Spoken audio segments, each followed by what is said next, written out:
What's up, guys? Today I'm going to be talking about la morale dans la société française, which is basically morals in the French society. I chose this topic because I grew up with French Canadian parents. So in the household, I would get taught French morals, but I would also attend American school where I would be taught American morals. So before we get started, I want to talk about the definition of morals. The French definition is un ensemble de règles de conduite considérées comme bonnes de façon absolue ou découlant d'une certaine conception de la vie. And the English translation for that is a set of rules of conduct considered absolutely good or deriving from a certain conception of life. This compares pretty well to the English definition, which is concerned with the principles of right and wrong behavior and the goodness or badness of human character, or a person's standards of behavior or beliefs concerning what is and not acceptable for them to do. Now, I want to get us some basic, like universal types of morals that kind of everyone has, which would be kindness, respect, justice, integrity, honesty, individualism, which is a pretty big one for the French. And I also want to add in there that morals are held to one's own beliefs of what is acceptable for them in their society that they live in. So we're going to start with moral differences in everyday life. And I'm going to focus on this one with individualism. So French individualism is expressed towards others in a sense that it like negates other people's contributions. So they don't like harmony at all. And I actually have some examples here from the text. So one of them is a person lighting a cigarette in a non-smoking area is sending a message to other people that like they don't care about people's well-being, or they don't care if the smoke's going to bother other people. Another example of this is a French person who keeps bringing up arguments in a group that's already found like a consensus on a problem. They're basically saying that they don't care about the harmony of the group and that their personal ideas are more important than what the group has made a decision about. And then a third example of this is a person borrowing a book in a public library in France and not returning it, which they're basically sending a message that they don't care if anyone can use the book after them because they were able to use it. So it's not really their problem. And things like this completely differ from the American culture of individualism, because in American culture, where there's a strong need to be liked by everyone, and there's a tendency to like avoid negative criticism, or at least soften negative criticism.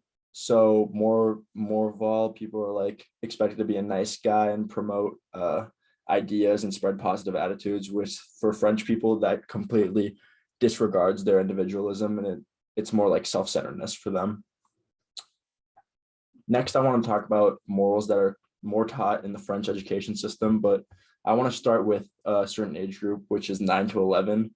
So there, the teachers kind of shows children and students that they're a part of a family and that they have duties to like their parents and their siblings and grandparents. They have duties like obedience, respect, love, helping their parents with work and bring them comfort if they're sick or things like that. And they have duties to their brothers and sisters for loving, protecting each other and setting a good example for one another. And then they also have duties to their teacher and their schoolmates, while also having duties to France as a country itself.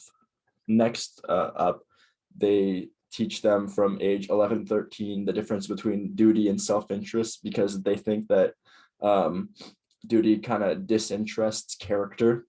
So that's why teaching morality in France kind of seems to be problematic. The main value in France is freedom, and they think that morality shouldn't be a subject because it goes against that. The deputy of president of one of the main teaching unions actually said that values are not transmitted like a virus or a vaccine, more that they are brought to life, which means that teachers should put practice in the classroom for teaching morals, or else children won't basically learn them.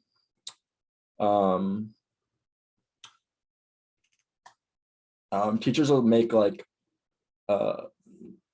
discussions, I guess you could say.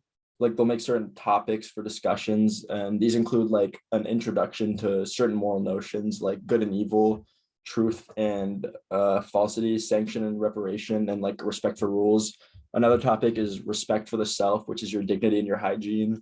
Third topic is social life and respect for other people, which is like for like rights and duties and equality of sexes and races, and that everyone is basically just a human being.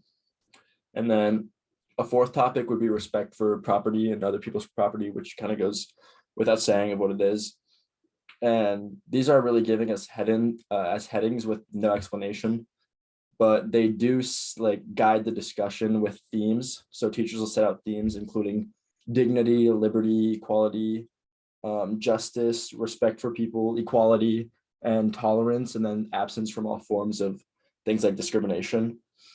And then they really try to reinforce in children that French children, they really try to reinforce that there are two main compartments in their lives. And these include an outer world full of social rules, codes, and regulations to obey if they wish to please the country and their parents. Next, I want to talk about moral educations taught in the US system, which they actually changed. They changed it from moral education to character education because they thought that moral education had too much of a religious tinge, which is kind of ironic because France as a country, as we've learned about, kind of wants to, they like step away from the church. But I guess America thought that it was more of a religious tinge than France did.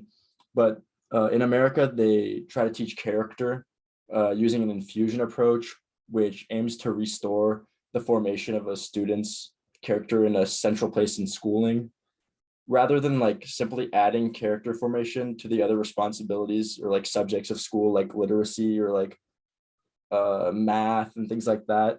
They try to focus on good character pre-meets it in the entire school experience. So basically, character education joins the intellectual development as overarching goals that the schools try to teach students. And then another popular approach that is actually used in the US is service learning, which is also called community service. Basically, everyone knows what that is. This approach gives students opportunities and guidance to like practice their moral behaviors.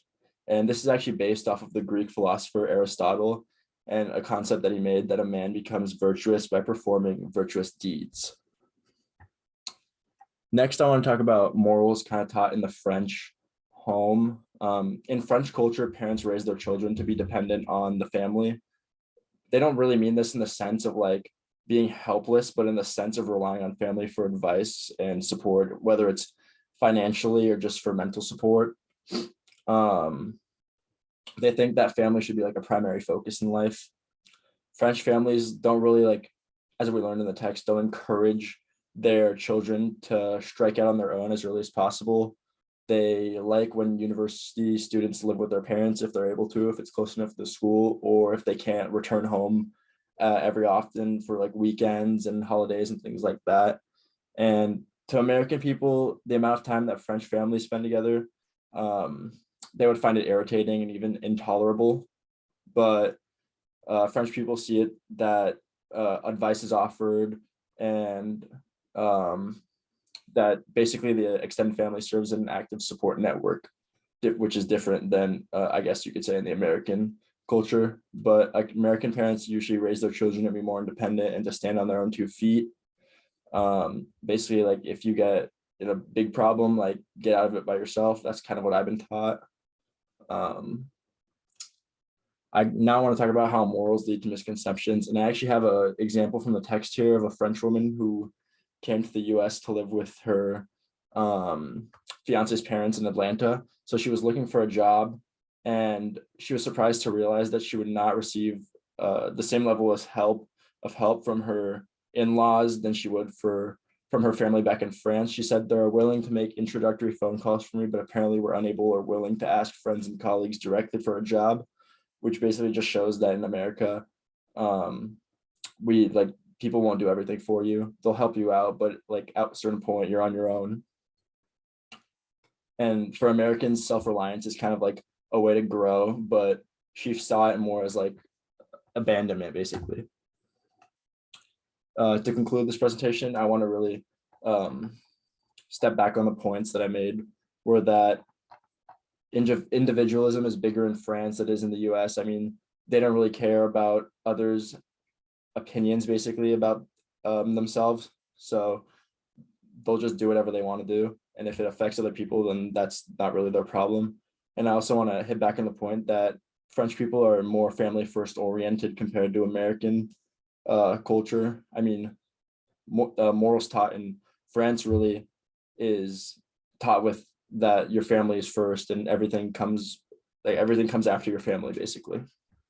And I feel like that's, in my opinion, with French parents, I was kind of taught that pretty regularly too. But since I would go to school, I also learned to basically go out on my own and search on my own, and that my parents always won't always be there to help me.